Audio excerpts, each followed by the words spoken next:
Welcome to Following the Gong, our podcast for Schreyer Scholars, bringing you mentoring on demand. And our guest today, joining us here in our studio, powered by the Peter Weiler Family Endowment, our first ever episode we're filming in here, is the associate head coach of your Penn State Nittany Lions field hockey team, Laura Gebhardt, class of 2015. Laura, thank you for being not only our coach for the field hockey team, but also our guinea pig here today in our new studio. I'm so grateful to be here. This is incredible. Well, I really want to start all the way back before you even came to Penn State. How did you discover field hockey as a student in K-12? Yeah, so I actually grew up around the sport. My mother played, and she played on a club team with my aunt, and funny enough, with our current head coach, Lisa Love. So I always grew up around it. My mom coached high school, so I was just tagged along, went to camps, all that good stuff. And, you know, I always enjoyed the sport. I was a multi-sport athlete, and so I tried it into other areas, and I thought, you know, I was going to play softball in college. And then that dream was diverted, that I was oh no, field hockey is my thing. And so it just grew into this very deep love and passion for the sport. So how did you make that determination then? This is the one that I'm good at. This is the passion point as opposed to softball. You know, I think part of it was just the joy. You know, I loved playing. It sounds really, superficial, but softball, I love that sport just for the strategy behind it, all that stuff. And field hockey is just so dynamic and very exciting. So, you know, that love just continued to grow. And my older sister played in college, so it was a little bit following her footsteps as well. And so it's just kind of a natural pathway. Nice. And you were describing it before when we were chatting off camera that it really is the speed of ice hockey, but just on turf or grass, right? Yeah, our sport has done a really phenomenal job of kind of keeping with the times, meaning how do we make it really dynamic, fun to watch? So we've gone from 2 35-minute halves, which I still can't fathom how I ever ran that long, to 4 15-minute quarters. And so it's really sped up. And with that, you know, the subbing is really fast. And like we were talking about at the international level, it's super fast, super dynamic that they're making rotations, every few minutes. Wow. So you were playing all through high school. You said you played some club level, right? Just family. How did you know that you wanted to take that next step? Because it's one thing to play at high school. It's a whole other to play collegiately, especially at the D1 level, like here at Penn State. Yeah. So I was really fortunate to have exposure to some pretty high level field hockey. So, in addition to high school and, some club sports, I also, got to play for our national team. So U16, U19, U21 national teams, growing up. So that gave me exposure to really high level play. And I knew I just wanted to continue that journey. And it just made sense for us. Our sport, the pinnacle in the United States, is really to play collegiately. You have the US team, but there's not too much beyond that. So to play at a really high level, correct. But to play at a really high level, it's, you go Division I and you play field hockey and you get to live that dream. Awesome. And if you're interested in hearing more about women's sports, go back and check our episode with Caroline Fitzgerald. She's doing a lot of cool stuff in that space. Now, walk us through something that you are now on the other side of, which was your recruitment process. What was that like? And how does your experience as a student athlete now impact you as the coach on the other end? Yeah. So my journey, mine was pretty unique in that I was really fortunate to have a lot of choice. I was a really high level player for my class. So for me, it was determining what I wanted. And I was looking for really high level field hockey, of course, but I was also looking for an academic challenge, and I was looking for community. And so Penn State always stayed in the mix, and Schreyer was that really enticing component from the academic side. So when it came down to it, it was a combination of those factors. And then ultimately, my family was a big part of that as well. My family is mostly from Pennsylvania. So for me to go to school at Penn State and play here allowed them to come see me play and be part of that journey, which was really special. Now being on the other side of it, I try to keep in mind, I'm talking with 15, 16-year-olds who are trying to figure things out for themselves as well. And so it's coming from a place of compassion for one, because it is very overwhelming. But two, it's helping them figure out, what's important to them and how can I speak to that through the lens of Penn State, because we have so many phenomenal things to offer. It's really getting them to understand, what's important to them and do we align with that? Because ultimately we want to be a good fit for them, but they also want to be a good fit for us. So it's finding that out through the relationship building and the communication. So it's a fun journey, but I try to, keep perspective based on my experience while also like acknowledging that was a little bit unique as well. So you ultimately settled on Penn State, obviously in the Honors College, and you came to pick Community, Environment, and Development over in the College of Ag. What drew you to that major? Because we haven't really talked about academics yet. So what was your thought process on selecting a major as a student athlete? Yeah, so coming in, I had no idea what I wanted to study. So, I loved the aspect of the academics, of being challenged in all areas. And I was naturally drawn towards, more like sociology, social sciences. But coming in, I didn't feel strongly about any one major to feel confident in making a decision. So I came in undecided, was in the Department of Undergraduate Studies. And I remember very vividly sitting down with my academic counselor through athletics. And, we were coming to that point of, I need to make a decision. And so I came with a list to show her. And it was anything from, I had sociology on the list. I had forestry. I had economics. I had like the most, random smattering of topics. But I was like, I could see myself doing this. And she presented me with Community, Environment, and Development, which I never, heard of, came across. And so immediately I was intrigued because it was folding in all these different topics that were really intriguing to me. So I took my first course in SEED, and I immediately fell in love. So I think within that semester, I think I declared to go into the SEED major, and it was absolutely phenomenal. Yeah, because you mentioned a couple minutes ago that field hockey, like after collegiate, there's really not too many opportunities yet.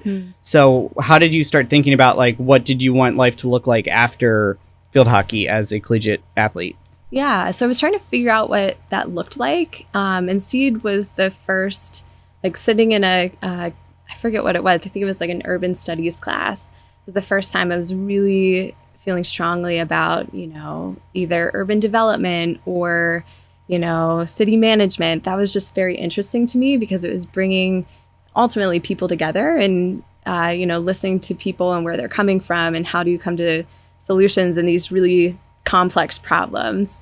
So that was the first time I felt something that got me excited, similar to playing, for lack of a better way of putting it. And for me, it's, field hockey. Of course, I knew there was an end life, but for me to kind of study and figure out what I was most interested in, Penn State allowed me to have that exploration, see myself in different careers, and just kind of test out different scenarios to see, okay, when this field hockey thing ends, this could be an option. Being a student athlete is one thing, right? And then being a Schreyer Scholar, if you're watching, you probably know, is its own beast, right? How did you balance being both at the same time? Yeah.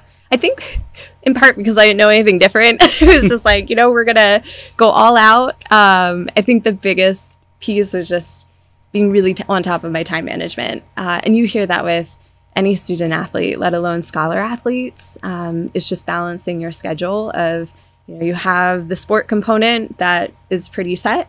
And so how do you utilize the rest of your time to get what you need done for the academic side? And so there were definitely times that were overwhelming or I was stressed out. But at the end of the day, it was doable as long as I was really regimented on getting stuff done, communicating with professors, being on top of all that. Awesome. And you mentioned that you had an advisor in athletics and for academics.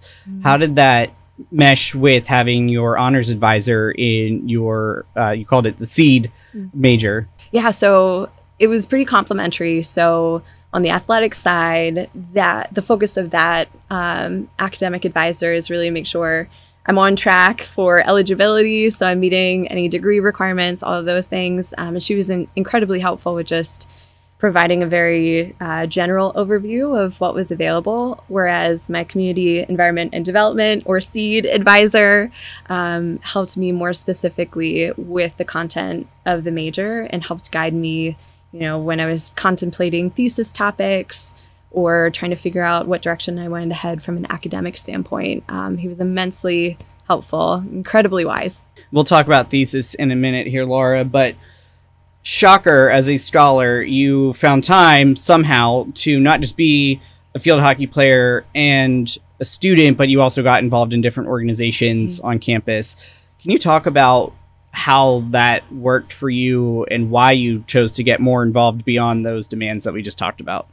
Yeah, I think it was important for me to get outside of some of the communities that were already built for me. So getting outside of the athlete community, getting outside of even the scholar community, taking full advantage of those, as I could, but exposing myself to other things on campus. And I think Penn State is such an incredible place that, whatever interest you may have or whatever you may want to explore, there's something for it. So, I was one of the freshmen who showed up to the involvement fair and had 10 flyers by the end. I was like, I'm going to do 10? All of these, right? Yeah, probably more. And so I knew from the start, I really wanted to make the most of this experience. And so I had to pare it down to what I could manage and what I was most passionate about. So I got involved with Eco Action, which was an environmental organization on campus. Got involved with Thon, which, to this day is, such a wonderful thing I get to be involved with.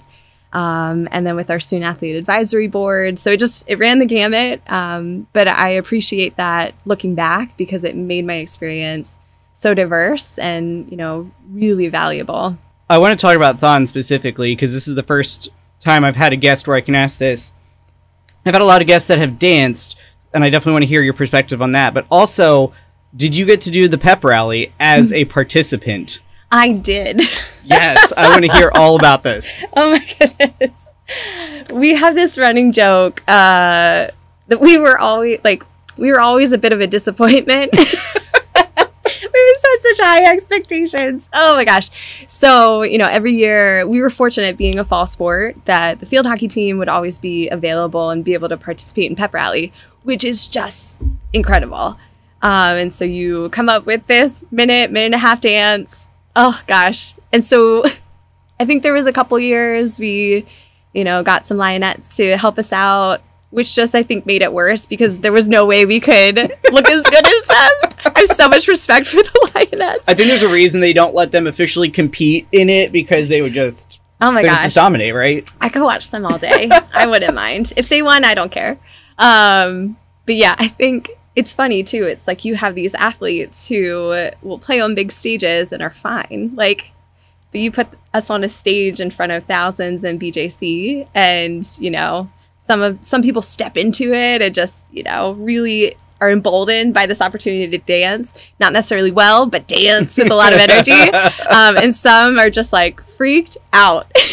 So, I was one that would just get dialed in and have a good time, but it was always the most amusing and, powerful experience. Let's be real. Being on the stage at Thon is incredible, but. And then you also got to be on the floor as the dancer, right? Yes. So I actually, my junior year, I was what is now dancer relations. I was a moraler, which was phenomenal. I feel like I was built to be a moraler. And then, you don't say. You're definitely giving off some moraler vibes. It's I was meant for this. It was incredible. I actually got paired with a club field hockey athlete. And so it was cool getting to know the club field hockey team through her and her dance partner. And then my senior year, I had the incredible opportunity to dance. That's awesome. Do you feel like you were prepared for that because you were a student athlete, from assuming all the workouts and strength and conditioning that you have to do? I think in part, yes. I think what really helped me was some of the mental resiliency of, there were so many times that I knew I had more left. And so it allowed me to push a little bit farther. I always talk about, with some of our athletes who dance, I give them fair warning of there's this dark time that happens. Sunday morning. Yes, it, where everybody just starts to lose it. Like people are crying and like can't help it. They just, start bawling. And I just remember like I was at that stage of time, but I was feeling okay. And I felt like, oh my gosh, I'm the only person who's sane right now. What is happening? And so I was able to kind of push through some of those barriers.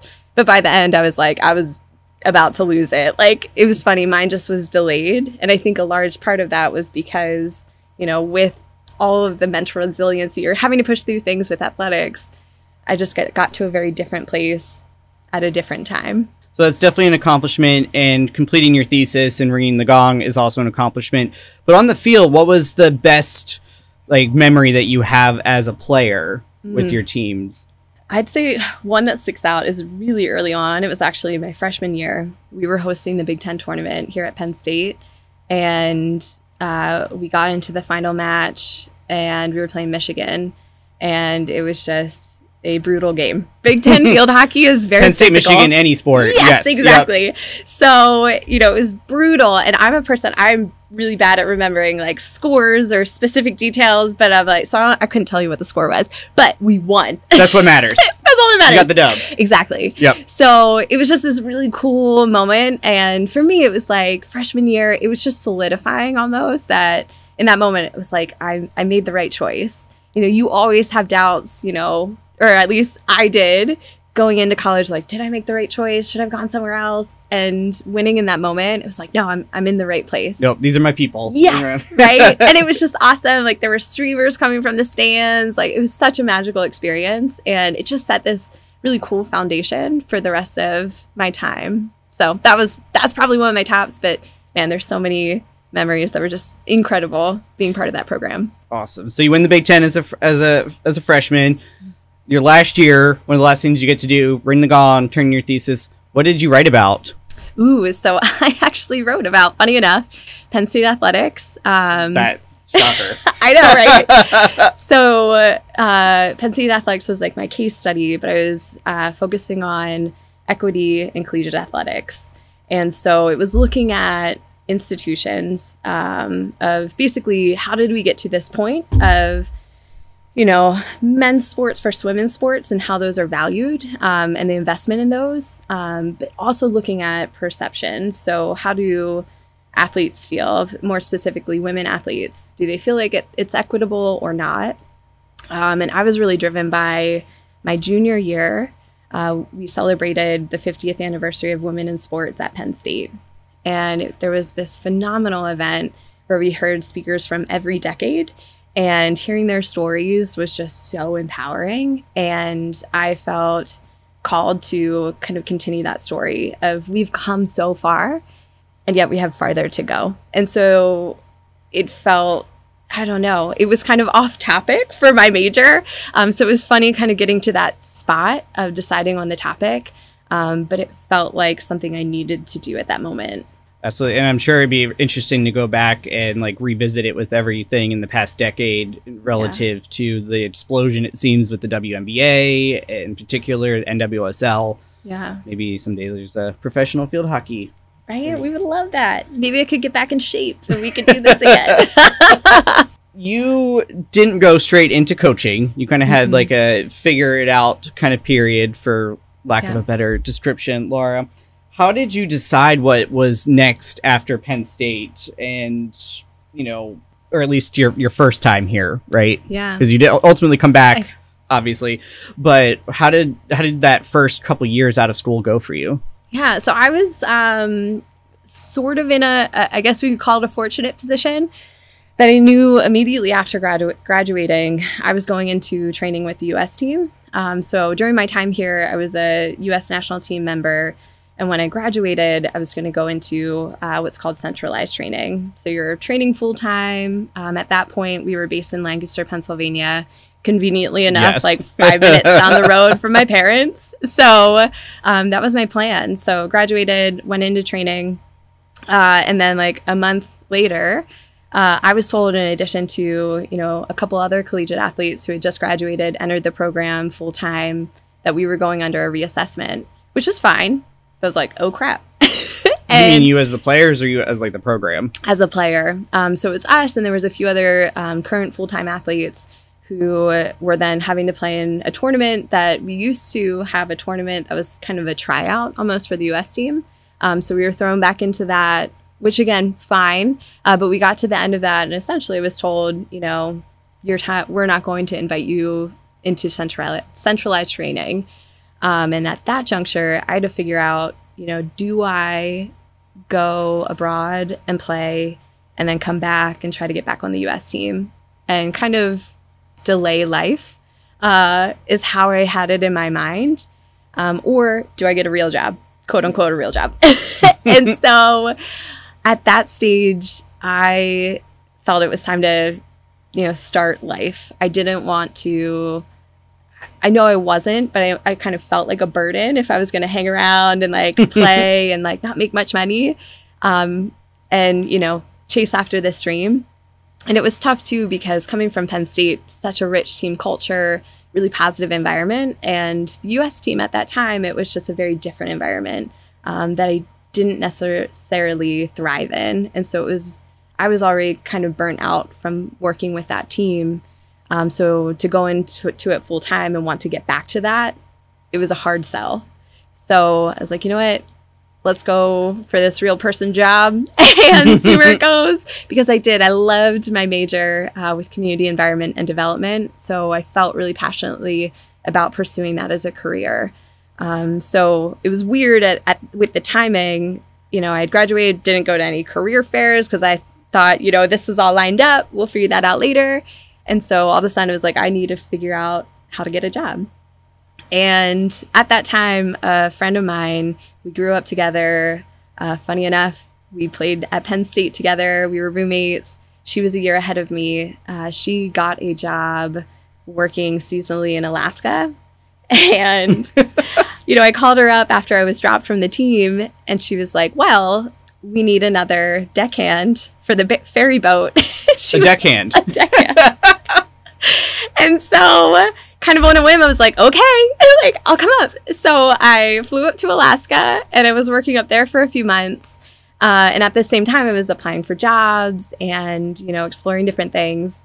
And it was actually like a really perfect moment to just step back, especially when being a high level athlete. It was the first time I didn't have to be, you know, really on it and dialed in with training and eating and all of the above. So it was a nice little decompression in a beautiful place.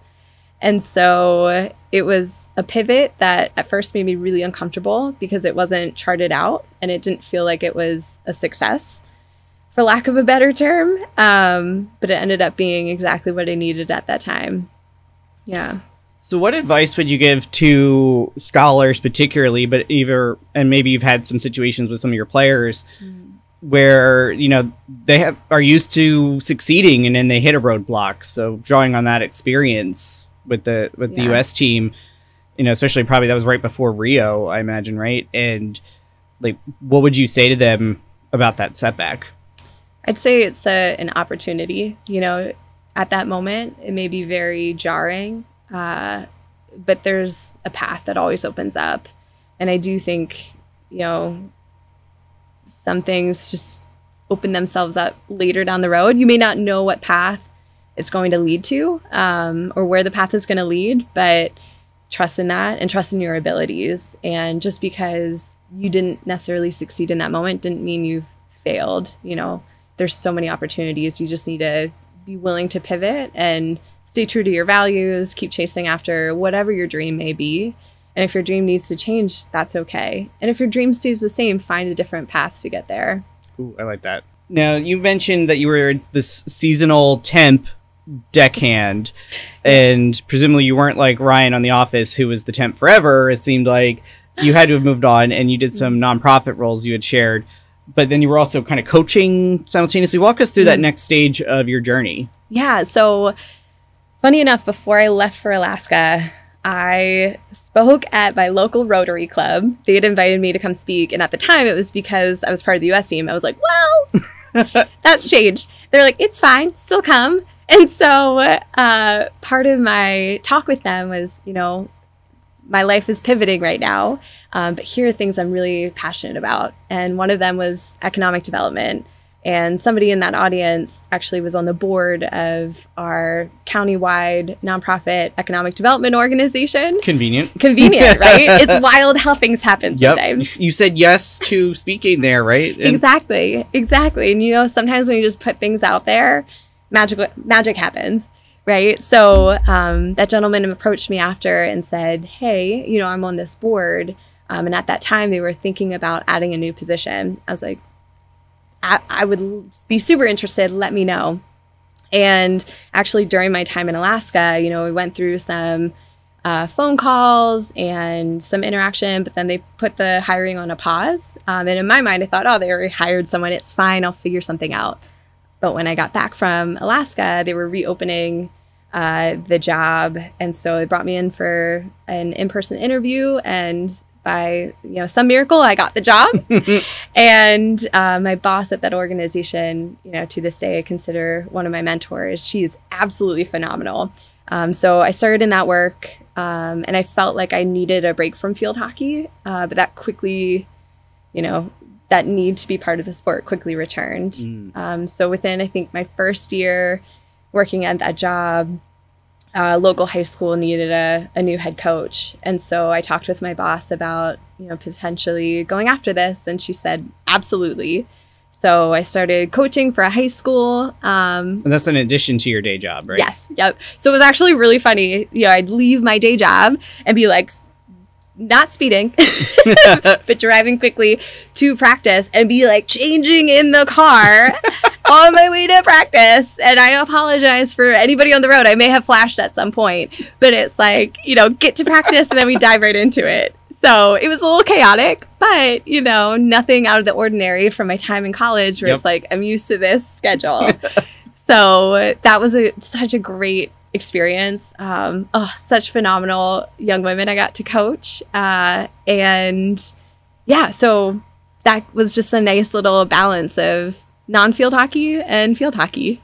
So how did your thought process evolve that you're working in what you majored in, but you got drawn back into coaching? When did you say to yourself, I want to do this as my day job, not the after school activity? Yeah. So that realization came when I was up in Vermont. So from my economic development job in Lancaster, I shifted to a job in Vermont. I was leading a small economic development organization in the city of Montpelier. And at that same time, I was volunteering with the University of Vermont field hockey program. And at that same time, at the end of that first season I was with them, one of their assistant coaches had left. And so the head coach, approached me of, would I want to consider this? And I went through some deep soul searching. I was like, oh my gosh, I think yes. And it's still hard to believe that this is my full-time job, and that, like, looking at it at that time, like, being able to coach could be a full-time job. Like, wow, what an incredible opportunity. So I went through that thinking, the Vermont opportunity didn't work out, but the bug had bitten me, and I was like, I need to do this. So I pursued a couple other positions and ended up getting a full-time coaching position at Bryant University in Rhode Island. And yeah, I've been coaching ever since. So you said you were a volunteer coach. What does that mean? Like, how do you just knock on the door and say, hey, can I help? Basically, I forget how it went. So her name is Kate Pfeiffer, head coach at University of Vermont. I think, I forget how this connection happened, but she was teammates with my high school coach at Michigan. And so I can't remember if my high school coach had let her know I was up there, or if it was reversed and I reached out to Kate. I don't know. But somehow we got connected, and, she welcomed me with open arms to come and help. And we worked out together what that could look like and what was feasible. So I was able to get up to Burlington, a couple times a week for practices, and help more with the midfielders. And then, as many games as I could come to, I would be up there for all of their home games. And if I could get to any away games, I'd travel to. Wow. Yeah. That's really cool. So you said that then you went and you applied for and got a head coaching job, right, at Bryant? Or did you start as an assistant coach? Walk us How'd that evolved? What a fun journey. So I started out as an assistant coach at Bryant, and they just had one assistant. So it was the head coach and myself. And then what's a typical size for a field hockey staff? It varies. So now at the Power 4 level, we can have 4 coaches. So 4 full-time paid coaches, which is crazy. And so it varies based on, level of the program, level of school, and what they can sponsor, really. Yep. So at the Big Ten, most programs have 3 to 4 coaches.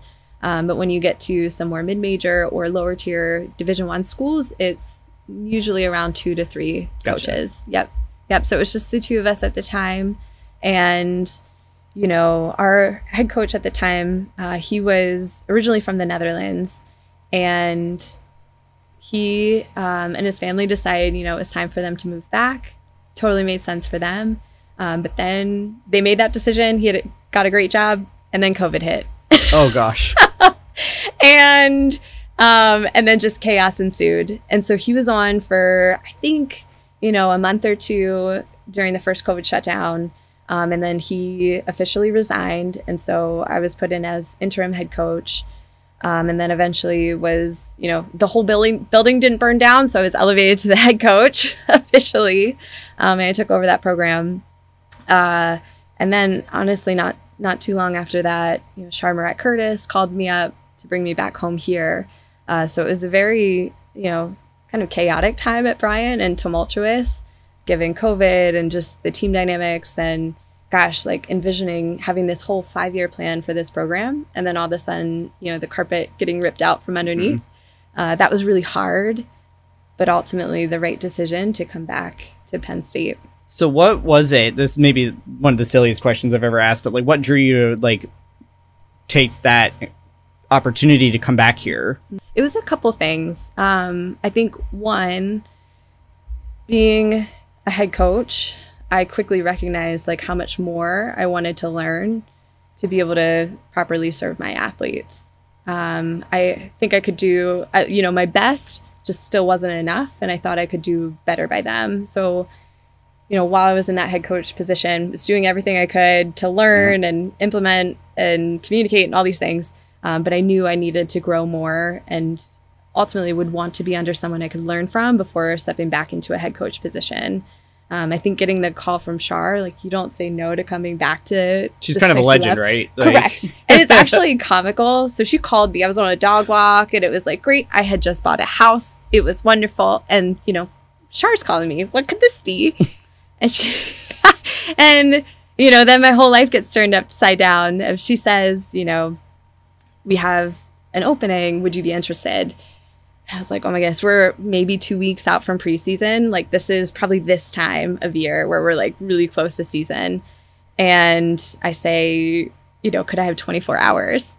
She's like, absolutely. Hang up, call my sister right away.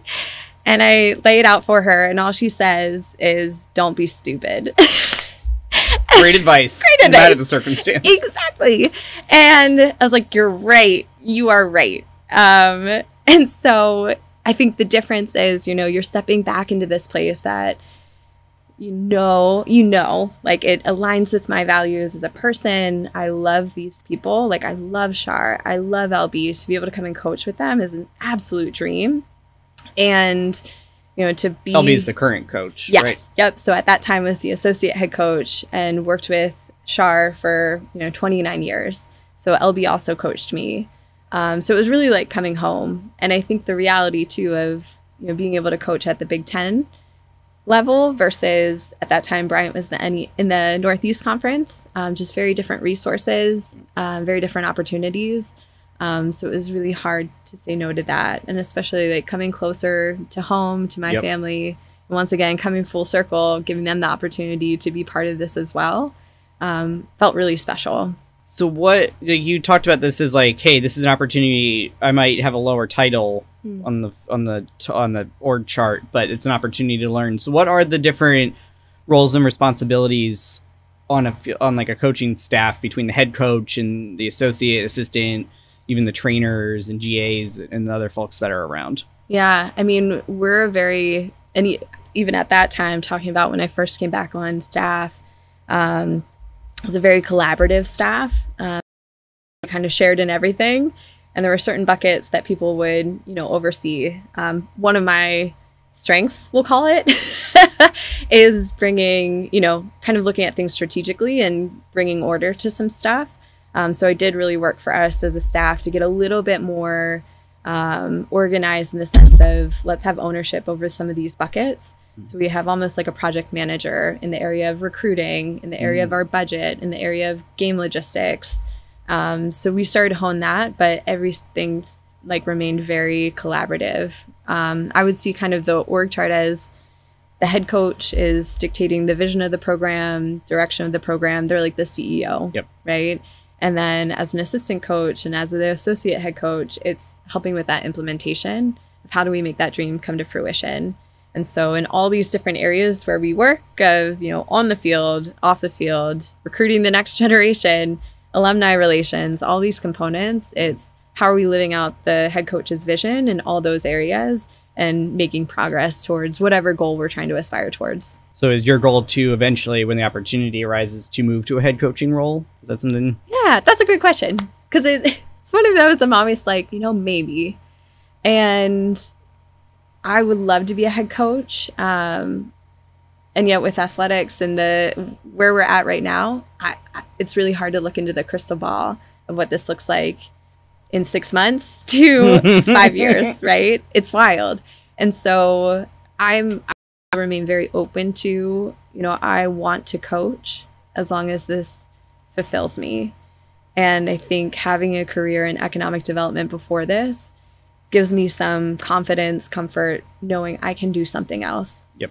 And something else that I still enjoy. And so while I'm deeply passionate about coaching and I love it, if it no longer serves me or if, I reach that inevitable stage of burnout, I'm okay with pivoting. But I do love the elements that a head coach has of creating that vision, talking about that vision with other people, sharing that, driving the boat towards something. That's really exciting to me. We're sitting here, you kind of alluded to this. This is midsummer. We're not quite at training camp yet. So kind of a downtime for most folks here, unless you are working in student orientation. And could you walk us through, what's the year in the life of a D1 coach? What's the cycle? Ooh, yeah. So right now I'll go from here and then we'll go through our season, the lovely, the best time of year. But right now we're heavy in our recruiting phase. So this is mind-boggling for anybody who's not, familiar with collegiate athletics. We're recruiting 2 years in advance. So right now we're talking to rising juniors in high school. So we're deep in the recruiting now, trying to secure that class for 2030. It freaks me out sometimes. So we're doing that right now.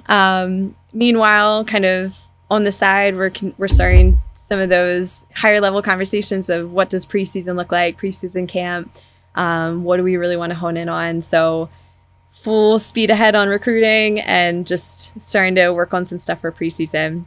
In a couple weeks, it's going to be all out dedication to Penn State field hockey. We'll start bringing in some visits for recruits. But the main focus is on our current squad, how we get them prepared for the season, get them psyched and get them in the right place. And season is just a whirlwind. It is so energizing, at the same time, incredibly depleting. As a coach, you are working 7 days a week, some wild hours.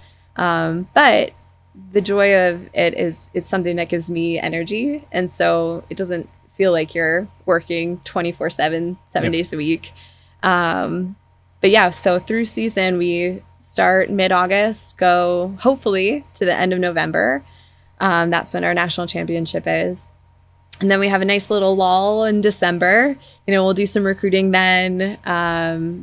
Typically there's some international showcases we may be able to get out to. And then January, some more recruiting. It's kind of a low simmer.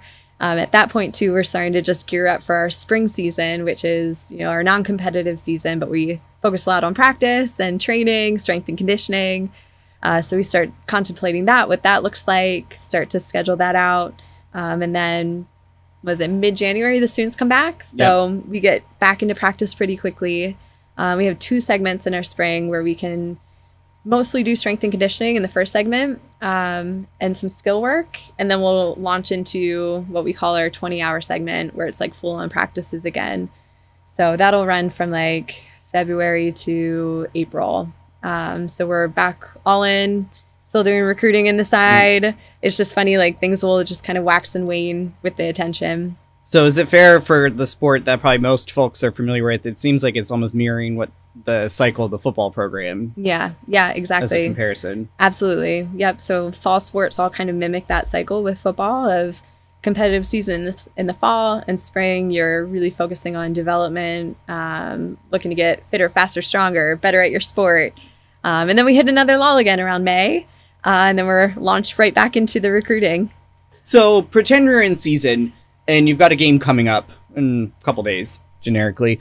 We'll just say it's against Michigan. Ooh, all right. So you got a big rivalry coming up, or maybe did Northwestern win some recently? Like they're a pretty good program too. Yep. So you're planning you have those 2 teams coming up. What does a day in the life of a coach look like in the heart of the season? It's like late October. You're in the thick of it. Oh, I love it. So kind of walk through our week. So typically we play on Fridays and Sundays. So Monday, back in the office, we don't have practice with the team. So that's our time in the office. So like meet as a staff, go over the past week, look at the week ahead, plan all those things out. And that's when we're also very deep into film. So looking at the past games, pulling out things for either individual student athletes to review with them, for our position groups, so forwards, mids, backs, goalkeepers, or to look at with the team in general, having kind of a debrief. We're also looking forward to the games ahead, and so starting those scouting reports for the upcoming teams, and just starting to get an idea of that, and that's going to kind of paint how our practices are going to look, right? We'll focus a lot on us, but then we'll start to sprinkle in things that are specific to the team that we're going to see. So if we have to change up how we're doing anything, we're going to start to implement that as early in the week as possible. Gotcha. So then Tuesdays is when we'll start hitting the field. So in the office all morning, still working on that scouting report, video, maybe have some individuals come through, and then we'll get out in the field and put it all to action. And that looks pretty similar. Wednesday, Thursday, we'll do some film sessions, scouting reports, and then we're back on the field for game time on Friday to beat Michigan. Laura, what are some challenges of coaching? And because you kind of alluded to this, like there's the logistics, right? You've got your game plans, you've got film review, all that good stuff, fundraising, probably even, or at least for your head coach. And at the end of the day, your players are all people, particularly their student athletes. So what are some of the roadblocks that you run into being in the role that you're in? Yeah, I think it's the human element, right? And I think we get these student athletes at a time in their life where, man, they're growing at an exponential pace and they're still figuring a lot out about themselves and being in this pretty high stress environment. So that brings all sorts of challenges. Sometimes it's with this cohort that the most challenging piece is kind of translating failure for them, or giving them permission to fail or to take risk. We'll have some athletes who are like most of our athletes, very high achieving individuals. And so sometimes it's just like they're so tight, they don't get creative or they don't play loose, or they're afraid of failing instead of, just going for it. Take the shot, man. Exactly. Yeah, just take the shot. So sometimes it's just, that's the most challenging part. Kind of taking some pressure off for them. And I think, with this, generation, which, crazy to say, I know it's like a little bit cliche, but with this generation, they're much more attuned to their mental health, which I think has a lot of benefits. But for them too, it's also translating, is this discomfort or is this a mental health issue? Yep. And that can be a challenging conversation as well. We're really fortunate that we have great mental health resources for our student athletes. But sometimes it doesn't fall in that category. So they're not necessarily getting their needs met either, because it's not the right solution for what they're dealing with. And sometimes it's just like, oh man, this is just uncomfortable. And like, I'm sorry, but this stinks. Like, sometimes bad day is just a bad day. Exactly. Yeah. And gosh, you're going to have a lot of them because you're getting pushed to your limit, intentionally so. And that's hard. Yep. And I'm trying to put you in your, like, outside of your comfort zone. And to get to that point, it takes a lot of trust, takes a lot of communication. And so that can be a challenge. It's like, you know, you need buy-in from your student athletes, and you need to earn that trust from them. So yeah, that can be the most challenging aspect. What's like your go-to generically, because every case is different, but what's like a go-to strategy for dealing with that? I think it's meeting them where they are. You know, some most effective ways of getting there is just having, like, you know, grabbing coffee with them, or, you know, if we're up at the field for an individual, it's just having a chat afterwards. And sometimes it's like humanizing myself for them as well. So I think it can be intimidating. Like, a coach is like, no, I'm still a person, and I love you, and like, I care about you. So sometimes it's just like breaking that barrier for them. And that just comes with kind of non-intimidating situations of, you know, allowing them to open up and try to figure out what's going on, and creating a space where they feel comfortable sharing that. And then we can kind of try to come up with some ideas together. All right. So this is maybe a loaded question, or a rare chance on the show for a hot take. But Laura, how has NIL, name, image, likeness, and what seems like the rapidly almost assuredness of paying players, I think it's still technically a possibility at the time of recording, but in all reality, by the time this is published, could very well be our reality. How has that impacted you, first as a coach, but then also as a former player who played in an era where that was like not what happened? Yeah. Whew, man, it is. So first coach hat, then alumni hat. All right. So coach hat, you know, we've been fortunate for field hockey that we haven't been substantially impacted by NIL. So it's hard for us to empathize really with the footballs, basketballs, where that is such a driver of whether a student athlete decides to come and stay.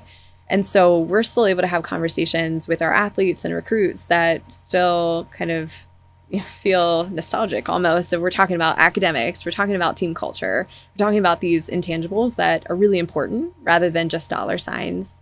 So we've been fortunate on the field hockey end to not be affected.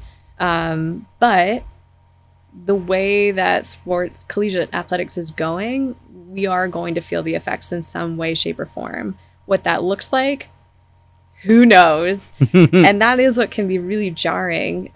Sometimes I equate it to being the pebble that's getting bounced around as the Giants, you know, just like tromble around. Like, we have no impact really. We're a small sport. We're an Olympic sport. We're not bringing in revenue. So it's tough. We don't necessarily have a say. And yet we're going to be impacted. But again, we don't know how yet and what that looks like. I think putting that alumni cap on, it's funny because I almost feel nostalgic for something that may never have existed. Because I think back to my thesis where, you know, I talked about the inequity that existed both in, you know, by the data, but also by perception, more so by perception. And I felt the injustice of that. It's like, I'm putting the same amount of work in as, you know, this football player is, but we get very different esteem and accolades and attention. Yep. And now, you know, we're putting money into the picture. And while we've progressed in a lot of ways of promoting women's sports, we are so far behind. And I think paying our collegiate athletes now is, you know, I think it's just going to make the gap even wider, which concerns me more as an advocate for women athletes. And, you know, again, it comes back to it. Like, I would be so frustrated as a player of, you know, I'm putting in the same amount of work, if not more. And this comparable athlete is earning hundreds of thousands of dollars. And I can't, like, I'm, you know, scraping by. I don't know. Yeah. So that is tough. I think that part of me, like, really gets frustrated and impassioned by some of that, especially when I feel like I don't really have any influence in that sphere. And when it comes to, you know, changing institutions, which again comes back to that thesis, like, we do that by, you know, putting value in different things, and we can choose to put value elsewhere, but we're still choosing to put value and these other places that continue to widen the gap between the haves and the have-nots. So we'll see how it all unfolds. I think there's still going to be really significant changes that happen, even after a decision is made about not whether, but when we pay athletes. I think those models, there's still a lot to be figured out. So we'll see how it goes. Yeah, I think this conversation, Laura, is going to be an interesting artifact of yeah, right. We'll see how this ages. Like 2 years. The rest of our conversation, lots of universal lessons, but I think this one question, who knows? We'll look back and be like, wow, they were so right or so wrong. I know. I wish I could make a prediction. Do you have a prediction on this? And the gender equity, I just hope that, maybe there's opportunities to get creative with the athletes. Like, could some of your players be brand ambassadors for field hockey sticks and equipment or something? Yeah. And some of them are doing that now, which is like, this is my other chip on my shoulder. It's like, who gets more of that labor? Like for a field hockey player to earn more money, she has to do more work. And, again, this isn't, we're not in pay for play yet. But for another athlete, say, a men's basketball player, all he has to do is show up to an event for 10 minutes. Somebody already set up for him, sign a couple autographs, and gets paid a lot more money, And so our athletes, to their credit, have been super creative and making a whole lot out of very little. And I think that's phenomenal because they're phenomenal young women. But they've also been forced into that position of, if they want to take advantage of this, they have to do a whole lot more work. And a lot fewer people are calling them up for kind of these really sweet deals. They have to seek it out as opposed to it seeking them. Exactly. And so I think there's an inequity in that as well. That's really frustrating. But yeah, back to our predictions. I am with you. What I kind of foresee with our future is like football may break away in some shape or form, like football, maybe men's and women's basketball. And then I think all the other sports, hopefully everyone sticks around, right? Just across the board. Not talking about Penn State necessarily, but just nationally. And I think that starts to move into more regional play, regional, conferences. But I think footballs, basketballs may stay on this national stage where they're flying cross country and doing these big, primetime games. But we'll see. Yeah, there's one of the gentlemen who calls many a football game for us, Joel Klatt, I think is who said, like, and I've read other folks who are like, there needs to be like a college football commissioner who can just like oversee the sport for the sake of the sport. And then maybe there's something similar for the Olympic sports down the road too, because there's so much value. And there's a few we don't have. It feels like we have every sport, but I think there's a few we don't have, like rowing or something. And it's like there's value in all of that, especially who else is going to make up the Olympic teams? I know, right? Yeah, this is our like proving ground. College is the proving ground to create these Olympians. It is incredible. It's like, man, I hope we don't get rid of this incredible experience for thousands of young folks, right? Yep. So we'll see how this shakes out. But yeah, your guess is as good as mine. Well, if you're still watching, thank you for bearing with us on our kind of tangent off to the side. But we did talk about the Olympics, and we're at the time of recording. By the time you're watching this, it'll have happened. Hopefully we'll have brought home lots of gold medals, particularly in field hockey. But it's coming up. So how does a massive event, like this is one of the only times in the cultural zeitgeist that the Olympic sports get attention over, say, something like the NFL, MLB. How does that help you and hinder you as a coach?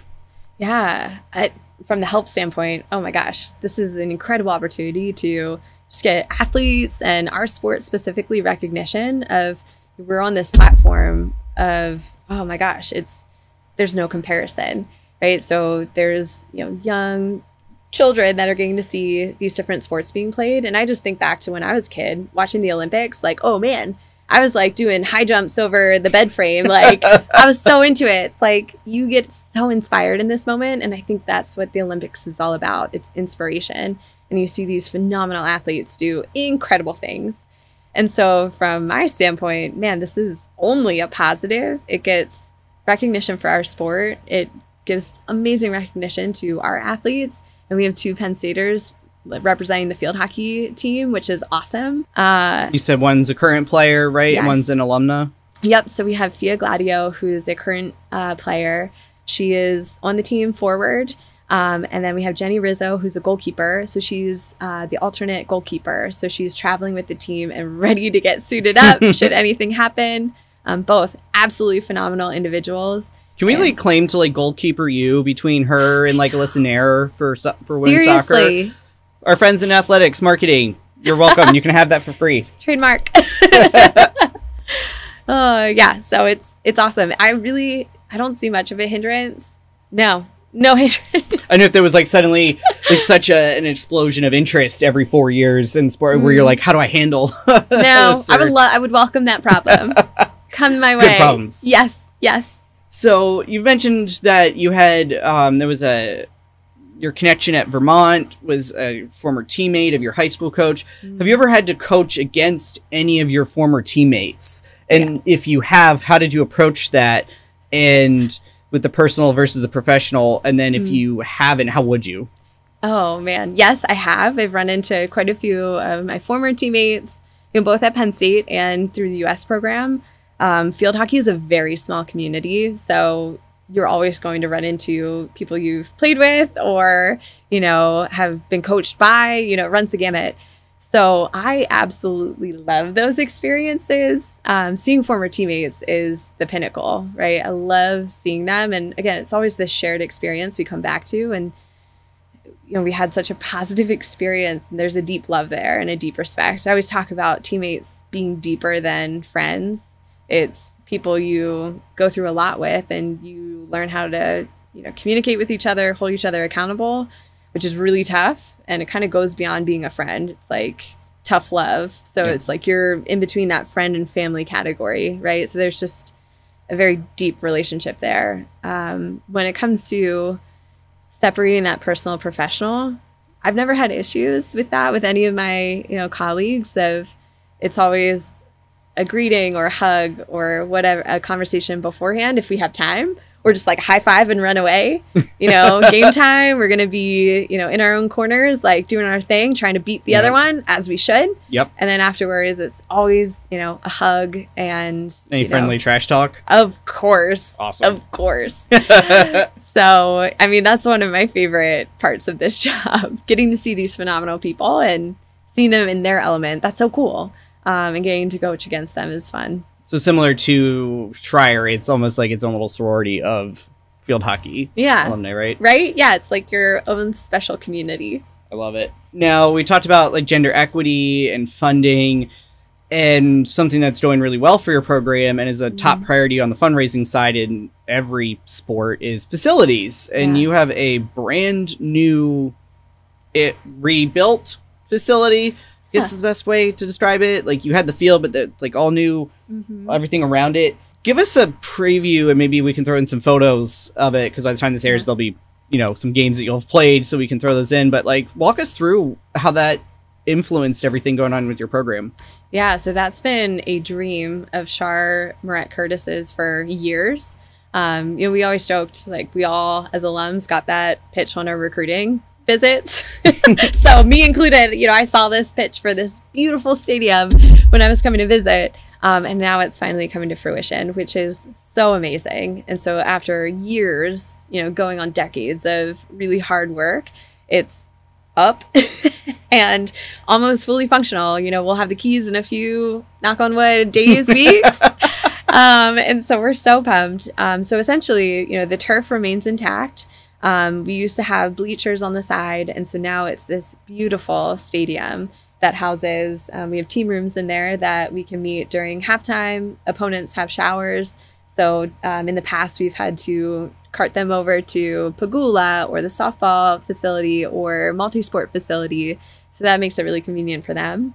And then up top, we have a press box, gorgeous, and then kind of indoor and outdoor mezzanine seating, and we'll be able to put high tops up there so we can have events up there, alumni events, donor events, what have you, tailgates, recruiting events.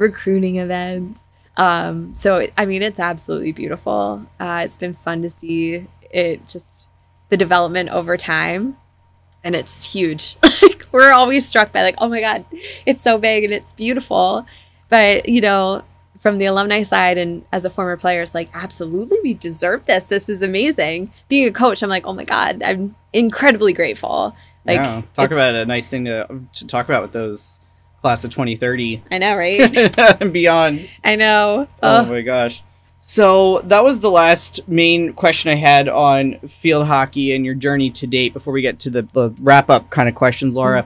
Was there anything in being a coach in women's sports, anything in that vein, or in community and economic development that I should have asked you about? Maybe questions you get from players, recruits, family members that you're like, how did he not ask me that? Oh man, that's a good catch-all, right? You know, I know what I'm doing sometimes. I would say a question of like the parallels between economic development and coaching. Ooh. Yeah. So to answer that, that's a great question, Laura. How about you? Why don't you answer that? Sounds like you have some great thoughts on the matter. Oh my gosh. Well, you know what's interesting? Like, it all comes down. So to answer that question, there's so many parallels. It's actually comical. Future thesis topic for somebody watching. Right? So community and economic development, you're dealing with a lot of people who have opinions. Yep. And it's trying to bring, you know, some cohesion to that or find a path forward. What a fun challenge, right? And sometimes like crazy. Have you watched Parks and Rec? Love it. Yes. So it's real. It is real.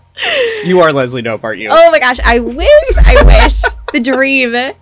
But when I tell you some of those town hall meetings, like I have been in those town hall meetings where it's like you get very passionate individuals, which I love. That is what being a good citizen is about. Go to your public meetings, folks.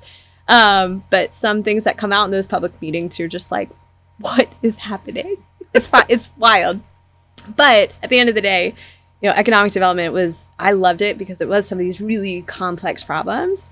And it was all about thinking about how do you bring voices to the table? Who am I missing? Who needs to be here? It was awesome. I love that. Do we need a bigger table? Right. Always. And with coaching, man, there is a lot of conflict management in a good way, right? It could be as simple as like, well, you know, one of my players sees the play like this. My other player sees the play like this. Well, you're both right. How do we make a decision, right? How do we move forward? And so it's trying to figure a path forward in these intractable problems. So that's super fun. And again, it's with communication, meeting people where they are. Yep. Everybody's voice is important and being honest about that. And, you know, tapping down your own ego sometimes of like, I shouldn't be the one talking, even here. Who needs to be talking right now? Or who has that expertise or just that wisdom to share? I had a thought as you're talking. You could also add, once they're on the field, like you can't actually go out and play on the field. Like you can draw the best game plan and hope you communicated it, right? But you can't actually be the one to go out and like you're not the one taking the stick and whacking the ball as hard as you can at the past the goalie, right? Mm-hmm. Gotta hope that they understood the instructions. Oh my gosh, right? I mean, talk about humbling. It's like when things go wrong. Gotta look at yourself first. It's like, oh man, I did not, especially at practices. If we'll like design a drill, if it does not go well, it's typically designer's error. So it is interesting, and that was an interesting transition too of being a player who you could control, or at least like try to control. As a coach, it's like, ooh, I'm giving this to you to try to control. Good luck. So why are you not understanding this? I've showed you like 17 different ways. Because poor explanation. Is it me or is it all however 16 women on the team? Right. I know. Numbers don't lie. And this is a great opportunity for you to brag. What would you say is your biggest success that you've had to date, whether it was as a scholar athlete, as a coach, as a community economic development professional, or maybe even as a deckhand while you were on some kind of ferry off the coast of Alaska? Wow. Well, when you bring that to mind, I'm like, oh man, I'm thinking about all the bald eagles I pointed out. I'm like, that could be my biggest success. But that aside, for those tourists that day, it probably was. Oh my gosh, bald eagles, fascinating creatures. Shit, we'll chat after. So we'll save that for our College of Ag podcast. There we go. Call me up. So honestly, I would consider my biggest success was being part of the staff to go to the Final Four 2 years ago. So in 2022, man, I still get chills about that because in that moment, it felt like such an accomplishment that I was never able to get to as a player. And that was really hard as a player. Like, I felt like I let my team down by not helping us get to that moment. And so we were in Michigan, actually, playing the Elite Eight game. So the last of the regional cycle to get to the Final Four. And we won. And I just remember standing on the field afterwards. Like, I think I was waiting for game film. So I was by myself and I was just like looking around and crying. And what a magical experience, because again, it was not long after coming back to Penn State. And it just felt really fortifying of this was the right choice. And I felt like I added value in that last year and a half to get us to this point. And there were so many things that had to go right for us to get to that moment. But I felt valued by Shar. And I think a really humbling moment was, for Shar just to welcome my input and my feedback and my changes. And for a coach as legendary as she is and as long-standing as she was, to welcome that challenge from me was really incredible. So I felt like I could add value, and we were turning and burning that year, and magic happened. And again, like getting to the Final Four, it was so elusive to me as a player. To get there as a coach, one of my top moments. Amazing. Is there going to be some kind of banner hanging at the new facility? Oh, that's a good question. Maybe. So there's been so many things floated out, because right now we have some like screening that has like our Big Ten championships and semifinalist appearances. So I think there was talk about some plaques, but don't hold me to that. When this is published, we will know. Well, if you go check out a field hockey game, hopefully there'll be something up there by then acknowledging that. And then maybe after this 2024 season, there'll be something even a little bit bigger. I would love that. That'd be awesome. That's the goal. Isn't it? Banners and natties, right? Yeah, exactly. On the flip side, though, Laura, what would you say is the biggest like transformational learning moment or mistake that you've had in your career, and what you learned from it? Gosh. That's right. We went from the high of the Final Four, crashing down to the low. We talked about this. It's just my transition from the U.S. team to kind of that next phase of life. That for me, getting through that, I think, was one of those transformational moments. Because, as a scholar, as somebody who is like trying to be really high achieving, I thought I needed to have everything planned out and to do it really, really well. And all of a sudden, the plan was gone. Right. And I felt like I wasn't I was missing these expectations, but I didn't know what those expectations were. It was just a very jarring moment. But to get through that and to then go into a career that was really fulfilling, it was like getting through those rumble strips. I learned that it's okay for everything to fall apart, even though it really didn't all fall apart, but it felt like it did at the time. It feels like it at the time. Right. And it just kind of built that self-confidence a little bit of like, it's going to be okay because I'm going to make it okay. And I hit a similar juncture when I was deciding whether to stay in economic development or pivot to coaching. And I remember calling my mother and was like, oh man, like, do I give up this career I've been working on to all of a sudden do this? And she was just brought reality into perspective of, you're still so young. I think I was like mid-20s at the time. And she was like, you will be able to figure it out. And my mentor from Lancaster, she had similar feedback of you can always go back to this. It's okay to step off the path for a little bit and explore something different. And I think those kind of two forks in the road changed my perspective on how life is supposed to go. Like, it's okay not to have a plan and just, again, kind of stick to what's important to you do the best you can. Speaking of mentors, you've mentioned that coach a few times. You've mentioned calling your sister, your mother, and others. How do you approach mentorship as still a pretty young coach? Yeah. And how do you encourage your players or scholars to approach being mentored and then paying it forward as a mentor as well?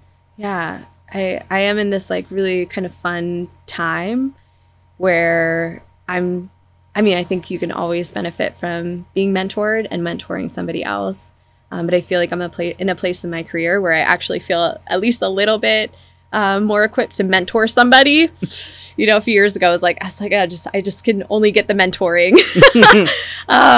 So now, taking advantage of those mentors in my life, I think it's been trying to be really adept at reaching out to people. I was always, and I still am, a bit reluctant to reach out to people for advice or help because I don't want to bother them. And my advice to, scholars especially, don't worry about bothering people. Reach out. And I try to pay that forward with my current and former student athletes sometimes I'll just initiate to get the ball rolling just to open that door because it can seem like such a high barrier to entry. But in reality, like there's so many people so willing to help you. You have to just ask, right? So I try to be proactive with that, especially with our recent graduates, of figuring out what drives them. How can I help? Either I can help connect them with somebody, or I don't know, maybe I do have some nuggets of wisdom. I'm not sure. But again, trying to open them up to asking and reaching out to people and leaning into their network. So you've mentioned a couple folks, including current and past field hockey coaches here.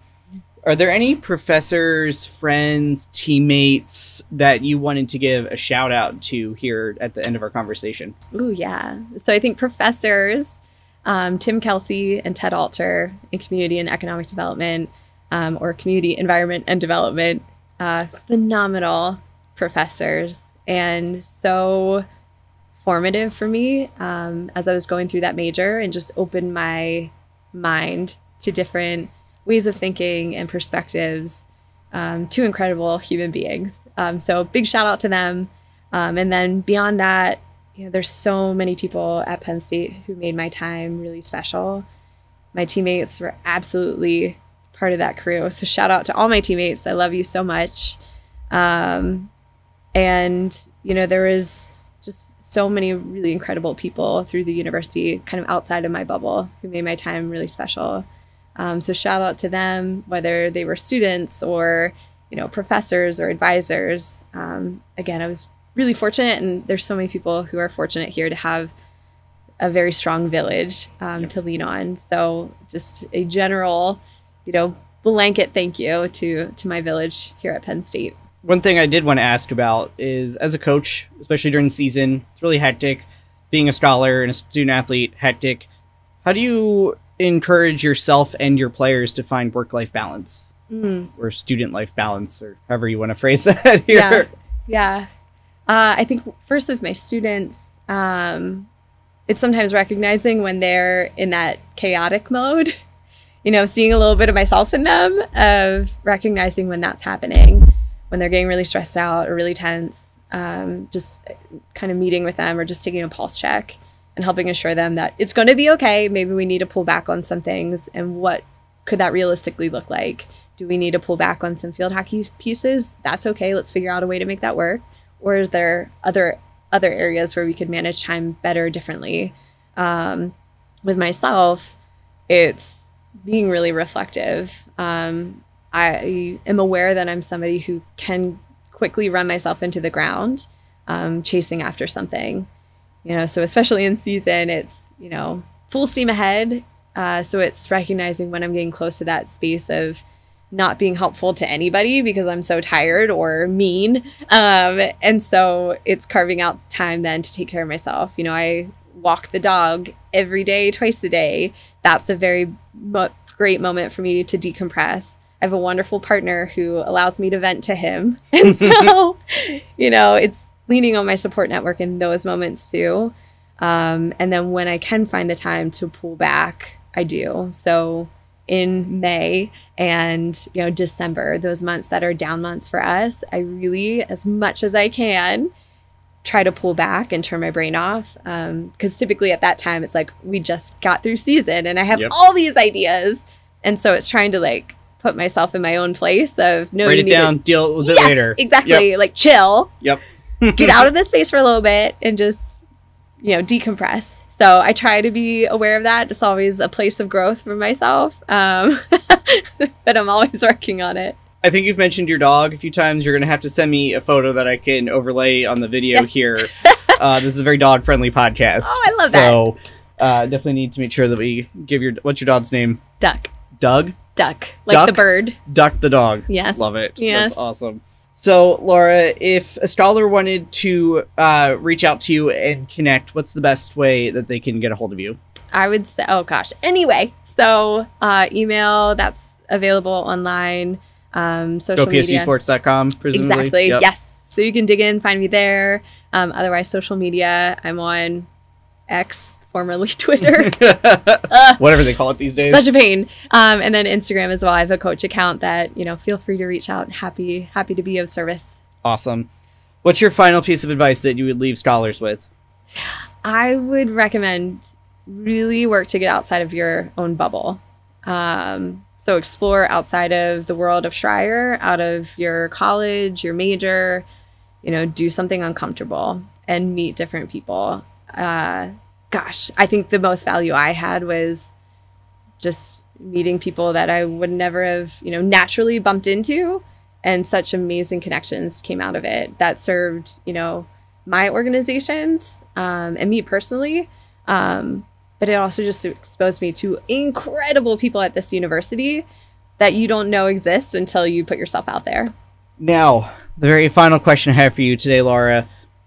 If you were a flavor of Berkey Creamery ice cream, and as both a scholar alumna and a College of Agricultural Sciences alumna, no less, which would you be? And most importantly, why would you be that flavor? Ooh, give me your best on-the-road recruit sales pitch here. Oh, gosh. I mean, hard sell for all Berkey Creamery products. I'm a big fan. Sponsorship still available, friends.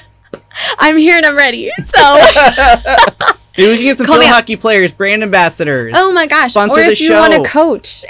I'm always like with these NIL deals, like, can I get a part of that? Yeah, seriously. Oh, yes. Okay. My answer would be WPSU coffee break. Ooh, good one. Oh, gosh, I love it so much. I might have to get it after this. Because, okay, one, I am a sustaining supporter of WPSU. Go sponsor your local public radio. But also, oh my gosh, there's always at least some little bit of coffee flowing through my veins. So I feel like it's only necessary to be part of. I feel that in my soul. Oh my gosh. It's so good. And you know, I think there's some fun sprinkled in with the chocolate bites. Oh, amazing. Like some texture in there. It's great. So that is my answer. I really like that. That is a very popular pick here, but a very original answer. So I appreciate that. Perfect. So, Laura, thank you for joining us. I think if you're still watching us, also, thank you. Had a great conversation about coaching, field hockey, community economic development. Went off the rails a little bit, trying to be seers for the future of collegiate athletics in the 2020s. If you're still watching, make sure you like, subscribe, the whole deal. If you're listening to the audio version, follow on whichever podcast app you're listening to this on. We really appreciate that. So, Laura, I'm going to let you have the final word here in our very first episode in our brand new engagement studio that we have. So, Ooh. The floor is yours. Great. Well, first, I want to just commend this beautiful studio. This is very comfortable. So, great. Kudos. Final words. I mean, I'm very appreciative for this opportunity. It's humbling listening to other episodes, which with absolute rock stars. Special shout out to Caroline Fitzgerald. I'm a big fangirl. There may be a pendant hanging in my office. But yeah, this was just a very humbling opportunity. So I hope people enjoyed. Come out to field hockey in our new stadium. Come watch a game. It's very, very fun sport to come see. So come support. Bonus content. If they want to go to a field hockey game or 3, how do you go? Like, do you just show up with your student ID? Is it free? It's free, so just you show up and you wear your best Penn State gear, come with a loud voice, and it's okay if you don't know all the rules. I promise. All you just need to watch for is the goals being scored. Excellent. So, I'll let you have the actual last word. So, there. Oh, goodness. Well, thank you again. And we are Penn State.